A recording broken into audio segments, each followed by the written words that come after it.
കൊടുങ്കാറ്റ്. കൊടുങ്കാറ്റെന്ന് പറഞ്ഞാൽ ആരെയാണ് കൊണ്ടുപോവുക, എന്തൊക്കെയാണ് എടുത്തുകൊണ്ട് പോവുക എന്ന് നമുക്കറിയാൻ പറ്റത്തില്ല. ടൊർണഡോ ഒക്കെ കേട്ടിട്ടില്ലേ? ഓഹി കൊടുങ്കാറ്റ് വന്നതൊക്കെ നമ്മൾ കേട്ടിട്ടുണ്ട്. വലിയ നാശം ഉണ്ടാക്കും, അടിച്ചു കയറും. പിന്നെ അവിടെ ന്യായമൊന്നുമില്ല. മുമ്പ് ആര് നിൽക്കുന്നു, എത്ര സ്വത്തുണ്ട്, എത്ര ശക്തരാണെന്ന് നോക്കില്ല, അടിച്ചു കയറും. കണ്ണടച്ചുകൊണ്ട് അടിച്ചു കയറും. അതാണ് Thoofan. Operation Thoofan, the narcotic hunt. അടിച്ചു കയറുകയാണ്. ആയിരങ്ങളാണ് അറസ്റ്റിലാവുന്നത്. വെറുതെ 5 ഗ്രാം, 10 ഗ്രാം, 15 ഗ്രാം, 20 ഗ്രാം കയ്യിൽ വെച്ചുകൊണ്ടിരിക്കുന്ന സാധാരണ ജനങ്ങളല്ല. ഉപയോഗിക്കുന്നുണ്ട് വാങ്ങുന്ന കോളേജ് വിദ്യാർത്ഥികളോ സെലിബ്രിറ്റികളോ സിനിമാ നടന്മാരോ അല്ല. വൻ തോക്കുകളെ, വൻ ചാക്കുകളെയാണ് അറസ്റ്റ് ചെയ്യുന്നത്. ടൺ കണക്കിനാണ് അറസ്റ്റ് ചെയ്യുന്നത്. ഇത്രയും ഗഞ്ചാവും ലഹരി പദാർത്ഥവും കേരള സമൂഹത്തിൽ പോയിരുന്നോ? അതാണ് നമ്മൾ അത്ഭുതപ്പെടുത്തുന്നത്. നൈജീരിയക്കാരനെ അറസ്റ്റ് ചെയ്യുന്നു ഡൽഹിയിൽ നിന്ന്. കൃത്യമാണ് ഓപ്പറേഷൻ. ബാംഗ്ലൂരിൽ നിന്ന് നൈജീരിയൻ വനിതയെ അറസ്റ്റ് ചെയ്യുന്നു. വളരെ കൃത്യമാണ്. ഇന്നലെ പെരുമ്പാവൂരിൽ കണ്ടത് ഒരു വല്ലാത്തൊരു ഘോഷയാത്ര തന്നെയായിരുന്നു. ഓപ്പറേഷൻ തൂഫാന്റെ ഘോഷയാത്ര തന്നെയാണ് അവിടെ നിന്ന് കണ്ടത്. വലിയ തോതിലാണ് ജനങ്ങൾ ഇതിനെ കൈയടിച്ചിരിക്കുന്നത്. സിനിമാ നടന്മാരും അതുപോലെ തന്നെ സെലിബ്രിറ്റികളും എല്ലാം രമേശ് ചെന്നിത്തലയ്ക്ക്, വി ഡി സതീശനും കയ്യടി കൊടുക്കുകയാണ്. ഇത്രമാത്രം ഒരു സമൂഹത്തിൽ ലഹരി പദാർത്ഥങ്ങൾ ഉണ്ടായിരുന്നോ?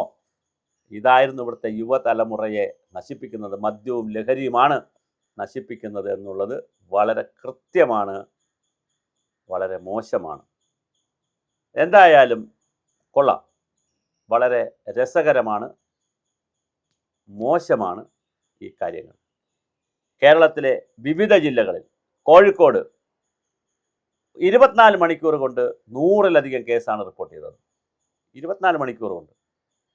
അതുപോലെ തന്നെ പെരുമ്പാവൂരിലേതാണ് ജഗപുക, ആറാട്ടായിരുന്നു. ഓപ്പറേഷൻ തുഫാന്റെ ആറാട്ടായിരുന്നു. വ്യാപകമായിട്ട് അന്യസംസ്ഥാന തൊഴിലാളികളിൽ നിന്ന് ഇത് പിടിച്ചു.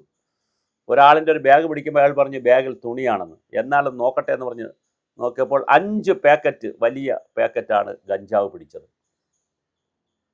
എന്താണിത് ഇവിടെ സംഭവിക്കുന്നത്? ഒരു വശത്ത് കാശിന് വിറ്റാൽ നല്ല കാശ് കിട്ടും എന്നുള്ള മുതലാളിമാരുടെ തന്ത്രം, അവർക്ക് നല്ല ലാഭം കിട്ടും. ഇത് കാരിയറായാൽ കാശ് കിട്ടും എന്നുള്ള ഒരു വിഭാഗം, പിന്നെ ഉപയോഗിക്കുന്ന വിഭാഗം. ഇതൊരു വലിയ നെറ്റ്വർക്കാണ്, വലിയ നെക്സസ് ആണ്. ഇതൊരു ഒരു ചങ്ങലയാണ്, ഒരു ചെയിൻ വർക്കാണ്. നൈജീരിയയിലുള്ള സാധനങ്ങൾ ഇവിടെ വരുന്നു. അയാളെ പിടിച്ചപ്പോൾ അയാൾ എന്തൊക്കെയോ കിടന്ന് പുലമ്പുന്നുണ്ട് നൈജീരിയൻ ഭാഷയിലൊക്കെ പോലീസിനോട്. അപ്പം നൈജീരിയ എന്ന് ഏത് രാജ്യമാണ്? ആഫ്രിക്കൻ രാജ്യമാണ്. ആഫ്രിക്കൻ രാജ്യമായ നൈജീരിയയിൽ നിന്ന് എത്രയോ കിലോമീറ്ററാണ് ഏഷ്യ ഭൂഖണ്ഡവും ഇന്ത്യ രാജ്യവും കേരളവും ഒക്കെ കിടക്കുന്നത്. വളരെ കൃത്യമായി ഡൽഹിയിൽ വരുന്നു, ബാംഗ്ലൂർ വരുന്നു. അത് കൃത്യമായി കാരിയർമാരിലൂടെ കേരളത്തിൽ കൊണ്ടുവരുന്നു. നമ്മുടെ കുട്ടികൾക്കും പെട്ടിക്കടയ്ക്ക് കിട്ടുന്നു. ഇതാണ് ആഗോളവൽക്കരണം, ഗ്ലോബലൈസേഷൻ. നൈജീരിയയിൽ ഉണ്ടാകുന്ന ഗഞ്ചാവും ലഹരി പദാർത്ഥങ്ങളും പൊടിച്ച് വിവിധ രൂപത്തിലാക്കി, ടാബ്ലറ്റിൻ്റെയും ക്യാപ്സൂളിൻ്റെയൊക്കെ ഫോർമാറ്റിലാക്കി അത് കേരളത്തിലെ മെഡിക്കൽ കോളേജിൻ്റെ അടുത്തുള്ള, അല്ലെങ്കിൽ ഉള്ളൂരുള്ള, കേശവാസത്തുള്ള, പട്ടത്തുള്ള, അല്ലെങ്കിൽ ഏതെങ്കിലും ഒരു ഗ്രാമത്തിലുള്ള പെട്ടിക്കടയിലേക്ക് വരുന്നു. എന്തൊരു നെറ്റ്വർക്കാണ്! എന്ത് മഹത്തായ നെറ്റ്വർക്കാണ്! ഇതെങ്ങനെയാണ് സംഭവിക്കുന്നത് ഈ നെറ്റ്വർക്ക്? അമേസിങ്. ഇതിൻ്റെ പിന്നിൽ പണമാണ്. അപ്പോൾ പണം കിട്ടുമെന്നറിഞ്ഞാൽ എന്തും ചെയ്യും മനുഷ്യർ. അത് ആരെയും നമ്മൾ നശിപ്പിക്കും. ഒരു നാടിനെ മുഴുവൻ നശിപ്പിച്ചും കുടിപ്പിച്ചും, ഈ പണ്ടാരപ്പണികൾ കുടിപ്പിച്ചും പെടിപ്പിച്ചുമൊക്കെ നാടിനെ നശിപ്പിക്കും. ബാറ് തുടങ്ങിയും മദ്യ സംവിധാനത്തിലൂടെയും ഈ ചാരായം വിറ്റും ഇതുപോലത്തെ സംവിധാനം ചെയ്തുമൊക്കെ പൊതുസമൂഹത്തിൻ്റെ എല്ലാ ശാപവും ഏറ്റുവാങ്ങിക്കൊണ്ടുള്ള പ്രവർത്തനങ്ങളാണെങ്കിൽ പോലും നമ്മളതിൽ ഇടപെടും മനുഷ്യർ എന്നുള്ളത് വളരെ സങ്കടകരമാണ്, വേദനാജനകമായിട്ടുള്ള ഒരു കാര്യമാണ്. എന്തായാലും കൃത്യമായി ഞാൻ ഈ പറഞ്ഞ കാര്യങ്ങൾ എല്ലാവരും ശ്രദ്ധിക്കേണ്ട കാര്യങ്ങളാണ്. ഓപ്പറേഷൻ തൂഫാൻ്റെ ഭാഗമായി ശരിക്കും ഒരു തൂഫാനായി തന്നെ, കൊടുങ്കാറ്റായിട്ട് തന്നെ അത് പോകുന്നു. എവിടെയെങ്കിലും 4-5 പേരെ പിടിച്ചു, എന്നുള്ളതല്ല, വളരെ ഗ്രാസ് റൂട്ട് ലെവലിൽ കൃത്യം ഓപ്പറേഷൻ അനന്ത അല്ല പിന്നെ തൂഫാൻ എന്ന് പറയുന്നത് 4-5 ദിവസം മാത്രമേ ആയിട്ടുള്ളൂ. ജൂൺ 1 തുടങ്ങിയതാണ്.